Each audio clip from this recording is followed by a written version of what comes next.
আসসালামু আলাইকুম এভরিওয়ান, চলে আসলাম নতুন একটি ভিডিও নিয়ে। আগের কয়েকটা ভিডিওতে আমি আপনাদের সাথে ড্রিম ওয়ার্ল্ড পার্কের বেশ কিছু চোখ ধাঁধানো রাইড আর অসাধারণ কিছু দর্শনীয় জায়গা আপনাদের সাথে শেয়ার করেছি। তবে আজ আমি আপনাদের পার্কের এমন এক দৃশ্য দেখাবো যা একদমই ভিন্ন ধরনের। সচরাচর পার্কে মানুষ শুধু আনন্দ আর হইহুল্লোড় খোঁজে, আমিও তার ব্যতিক্রম নই। তবে আজ কোনো রাইড নয়, বরং পার্কের ভিতরে এক শান্ত সবুজ রূপের গল্প শোনাবো আপনাদের। এতক্ষণে আপনারা নিশ্চয়ই বুঝতেই পেরেছেন আমি কিসের কথা বলছি। চলুন তবে দেখা যাক ড্রিম ওয়ার্ল্ড পার্কের সেই ভিন্ন রকমের এক অপরূপ সৌন্দর্য।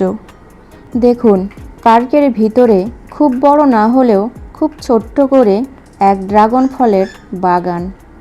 এখন অফ সিজন হওয়ায় গাছে কোনো ফুল বা ফল নেই, তাই বাগানটি খুব সাদাসিধে লাগছে, তাই না? তবে কল্পনা করুন, যখন প্রতিটি গাছে ফল এবং ফুল ঝুলে থাকে, তখন এই জায়গাটা কতটা আকর্ষণীয় হয়ে ওঠে। আর নিচে লক্ষ্য করে দেখুন, অযত্নই বেড়ে উঠছে মিষ্টি কুমড়ার গাছ। পার্কের ভিতরে আরও এরকম সবজি ও ফলের গাছ লাগানো ছিল, যা সত্যি প্রশংসনীয়। আমি শুধু এখানকার দৃশ্যটাই ক্যামেরাবন্দি করেছিলাম। ড্রাগন বাগানের পাশেই দেখুন আম বাগান। যদিও এবার আম বাগানে কোনো গাছে মুকুল আসেনি, আর যা এসেছিল তাও ঝরে গেছে।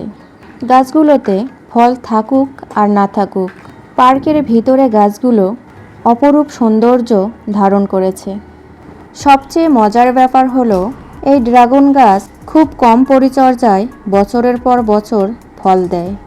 এজন্য তো মানুষ আজকাল নিজেদের বাড়ির ছাদেও এ গাছ লাগিয়ে থাকে। এটি যেমন সাশ্রয়ী, তেমনি অল্প জায়গাতেও খুব ভালো হয়। ড্রাগন গাছে সাধারণত মে থেকে জুন মাসে ফুল আসা শুরু করে। এ ফুলগুলো কিন্তু সাধারণ ফুলের মতো নয়। ড্রাগন ফুল শুধু রাতে ফোটে, ভোরের আলো ফোটার আগেই বন্ধ হয়ে যায়। তো বুঝতেই পারছেন, সারাদিন ঘুমিয়ে থাকে আর রাতে তার রূপ ছড়িয়ে দেয়। এজন্যই হয়তো ড্রাগন ফুলকে রাতের রানী বলা হয়। ভিডিওর ভুল ত্রুটিগুলো অবশ্যই ক্ষমার দৃষ্টিতে দেখবেন। কথা হবে অন্য কোনো এক ভিডিওতে।